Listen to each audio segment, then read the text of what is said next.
How's it going, YouTube? After a long drought of me not being here, I am back. It is my 20th birthday, and I decided that there is no better way to celebrate than to restart the YouTube channel. I'm not going to make any excuses about November, December, and the first 2 weeks of January. Got super busy with finals and stuff, and then work was crazy. But there's no excuse. I need to be better about that, and in 2020, I expect to be more consistent. And I'm hoping to hit 100 subscribers. But that's not, it's just for fun, and if it does happen, great, and if it doesn't, whatever, I'm gonna keep doing it. So you guys are probably thinking, wow, these are some really old trainings and signings. Yes, I plan to get all caught up first before I give my opinions on the recent stuff. There has been a lot going on, and there's a lot of signings and trades to go through. It's gonna take me a little while, but bear with me, I'm gonna get through it all, and hopefully it's relatively soon. So let's start. To San Diego, Zach Davies and Trent Grisham in exchange for Luis Urias and Eric Lauer. For me, this deal heavily favors Milwaukee. I don't really understand the trade for San Diego.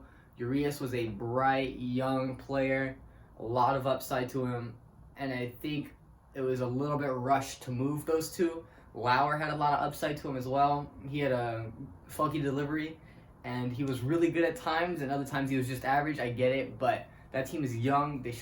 I think they should have stuck with Urias and let him grow into the perfect second baseman to go alongside of Tatis. That infield would have been amazing. Zach Davies is probably I'd say like a C tier, B minus maybe pitcher. Nasty changeup, and I can see why they wanted to bulk up their pitching staff. They want to try to make a push for the playoffs this year. With the Dodgers in their division, that's going to be tough unless they make wild card.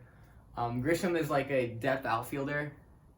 Like I said, I don't really get it. I don't really see that trade value in these two. But then they sign Drew Pomeranz to a 4-year, $34 million deal. That's just over $8 million for a reliever. Drew Pomeranz was pretty solid for the Nationals. He pitched really well in playoffs, and he earned his $8 million. I like that deal for them. Bolster up their bullpen if they decide to trade Kirby Yates, which if they do would be absolutely ridiculous of them. They needed some bullpen help, and Drew Pomeranz is a good person to help. Yan Gomes signs back with Washington on a 2-year deal. $5 million, not bad. He's a catcher is a weak position right now, and he's not bad. He's not a bad catcher. He just won a World Series with them. I think it's good for them to re-sign their catcher. It's a pretty good deal. 2 years, $5 million.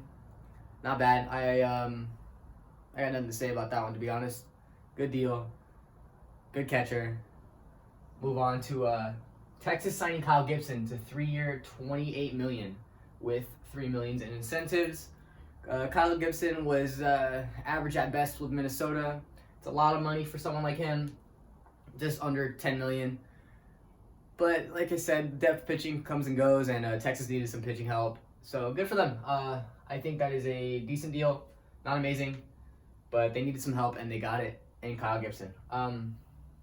Cleveland gets Sandy Leon in exchange for, please forgive my pronunciation, Adenis Bautista. I don't know too much about Adenis Bautista, so Cleveland fans, please let me know if this kid was pretty good or not. Sandy Leon was a decent catcher. His offense was improving recently this season. So who knows? This could be a great move for Cleveland, who is in a weird position right now where they don't want to pay anyone massive contracts, but at the same time, they're trying to compete. It's interesting to see what they're going to do with all the rumors surrounding Lindor. They just signed him in arbitration. But if they can still compete with the trade of Kluber, Bauer, they're kind of gutting themselves. If they're going to compete with this, it's going to be quite the interesting management decisions. But that concludes the video for the most part right now. I'm going to try to upload more and more and get all caught up. Cleveland fans, what do you think about this deal? San Diego, what do you think about your team's move so far?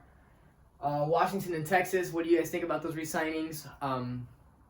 If you guys want to give me a nice little happy birthday present, please leave a like and subscribe, share with your friends. And I'll see you guys next time.